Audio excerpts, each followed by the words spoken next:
That's just a faster way to get it to her. Because when that life insurance policy hit, your family ain't gonna get it. She gonna get it. Now, in the state of Maryland, no, we cannot sue the mistress or the seductress or the master. We just go to court, file a divorce, and all that stuff. And hopefully, family court. You got to go to family court, not district court. Hopefully, family court will resolve it. In other states,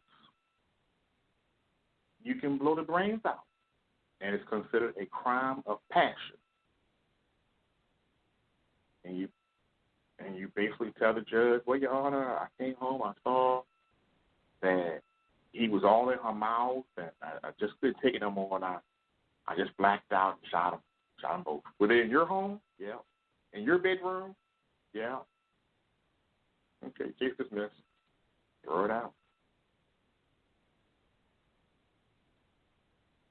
Now, if you say, well, I saw what they were doing, I went downstairs to get the gun, and I put all the 5 rounds in the gun, and I came back up. Matter of fact, I made another stop to the closet to get the shotgun, and I went back upstairs to make sure that it was still in the room. Now, that's premeditated murder, and actually going to jail. But if you already had the gun in hand when you walked in the room and seen it, blammo, you didn't went to go get nothing. This was readily available. And I think situations like that, they already knew they was having an affair. They might even set it up to have the affair, so they can go over there and shoot. I'm just thinking off the top of my head. I don't know. I wasn't there. But these are all scenarios that actually have happened. Next scenario, or last scenario. What would you do if your ex-girlfriend, or this sounds like something happened to me, what would you do if your ex-girlfriend tells her child that you are her father and wants you to spend more time with the child, knowing full well that you are not the child's father, and she knows you're not the child's father, but the child does not know the difference? Case study.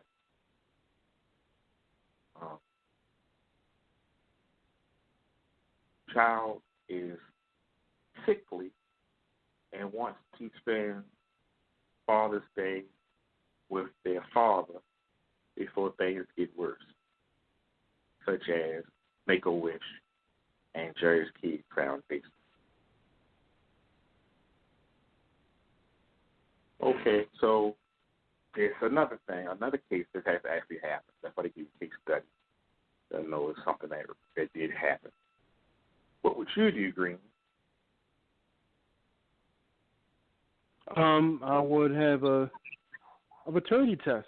I mean, simple and easy as that. Because, you don't want the song and dance. Yeah. She said that she don't know. You already know. You already know it's not yours. But still, to make sure. And why put me? Yeah. Your ex-girlfriend brings her son to your home, tells her son that you are his father. She tells his father, okay. Even though you full well know that you are not the child's father, and she knows you're not the child's father. Case study. The child is sickly and wants to spend biological father before things get worse, such as Jerry's Kids Make-A-Wish. So I think he's either terminally ill or has cancer. Oh, okay. Well, if he's... So she just told him I didn't have that terminally ill. To get to... Yeah. Just you I take make the boy him out happy and until... pretend to be his father? Oh, yeah, I'm listening. Yeah, just the kid is terminally ill. It's pretty freaking creepy. The kid is terminally ill. I make him just spend time with him. You know, some male bonding activities. You know, that's kind of weird, but yeah, I would just spend time with him. Why not? Screw it. Is he going to pass away anyway, or I think I read something like that. I mean, you have cancer. I mean, how cancer is bad. But, if no person want to step up, I took a chance and be there,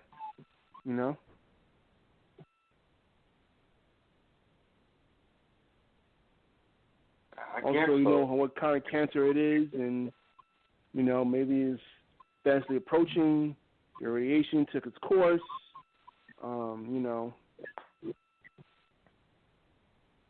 But anyway, yeah, that's my take on it. You never know about cancer. I have a brain disorder that does not allow me to, like, someone gives you some food, you don't like it, and they want you to say, yeah, it's good. I can't sit there and tell that lie. So I just won't say nothing. But if the boy asks me, are you my daddy? I'm going to have to say, well, you know I'm not your daddy. And he might be heartbroken. But I just can't. My sister told me one time, walk away slowly. You need to be more, what's the word she said? Loving? No, so another Karen? word. Loving. She said you had to be more, I can't think of the word. I'm going to have to ask her what was that dumb word. Empathetic or? No, or? because we have this argument about Christmas and such. And I told them, ain't a white man coming down no chimney in no black neighborhood. That's breaking it in. Oh, God. But if you tell your children that there's a Santa Claus, that's the story you have to keep up with. They're not my kids.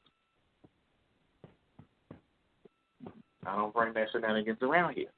When I give you a present and it's coming from my heart, don't have nobody say, here, take this red boxes from Santa. Santa ain't paid for that. I paid for it.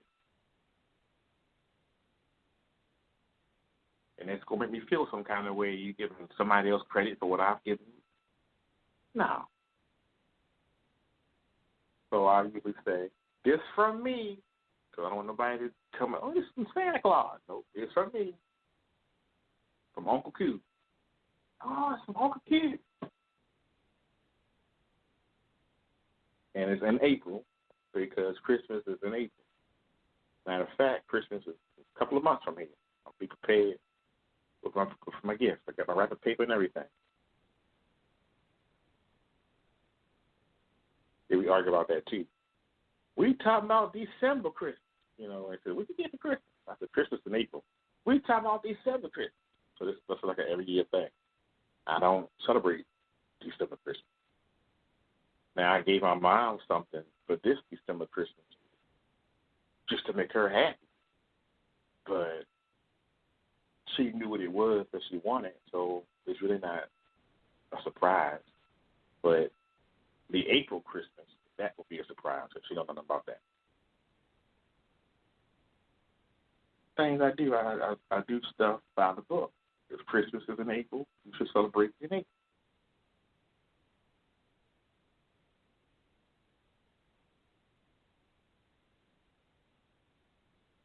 Somebody said, the Bible said, don't put the Christmas tree down there.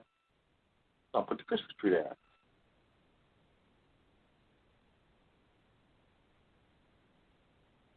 It's this commercial with DoorDash, Curly Hair on there.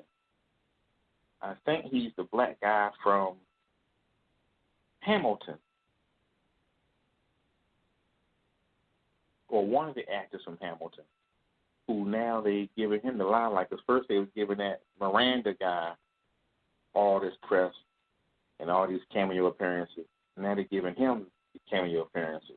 I think he bought the rights to the show, Hamilton. so he can do a deal with Disney and all these other people.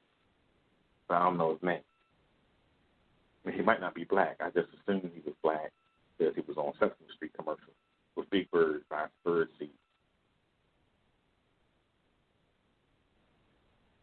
And Children's Television Workshop was a African American organization once upon a time.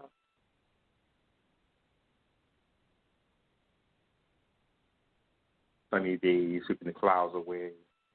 Every day with the ABC, people tell you how to get to Sesame Street. Bang-a-dum, bang-a-dum, bang. You know, they wrote this song about Carnegie Hall, but they just changed the words about trying to get Carnegie Hall. They say how to get to Sesame Street. How to get to Carnegie Hall. They just say Sesame Street. How to get to Sesame Street. Just change the words. Same beat, same rhythm. But they add some little chimes to it. Ding, ding, ding, ding, ding, ding, ding, ding. You know, that made a whole difference for children. So that's that. So that's the what would you do? Devil's advocate. Real brief. I'm going to tell you,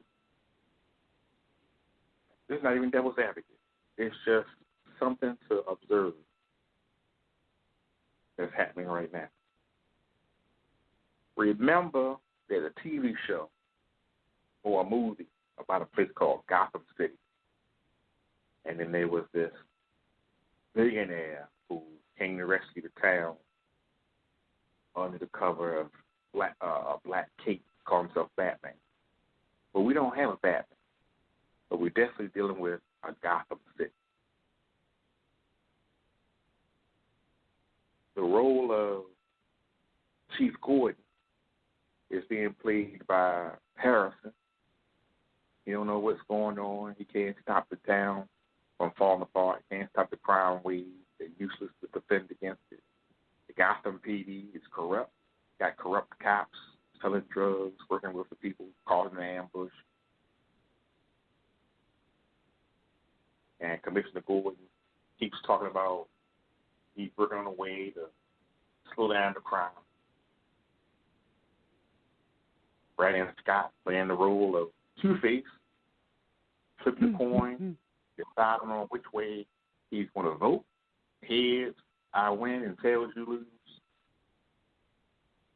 Heads, I win, tails, you lose. Heads, I win, tails, you lose. So you got a big-ass head. Heads, I win, tails, you lose. Doing another, Two-Face. And you had this corruption. You got the Inspector General who's investigating Vicky Vale, who's being played by Marilyn Mosley, the state's attorney.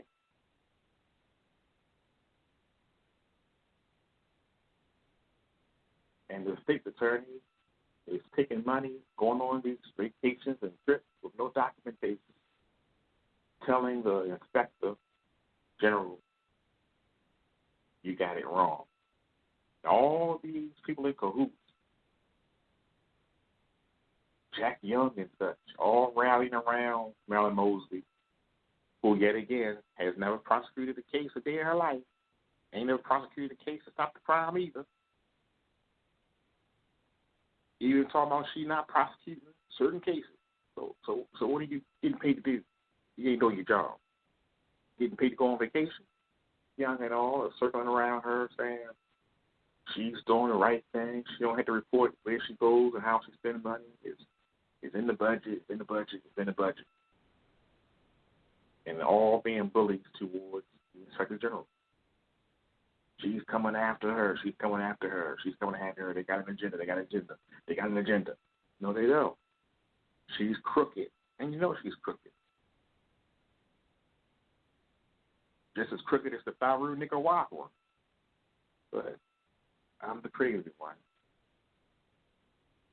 Everybody's got some dirt on them. And that's what I can't stand about Baltimore politics. Give me somebody with some clean hands before you put your hand in my food. You want me to eat what you're serving me with your dirty-ass hands, and I'm going to eat it? You done dig in your butt, dig in your nose, and scratched your balls, and offering me a drink from that glass? No.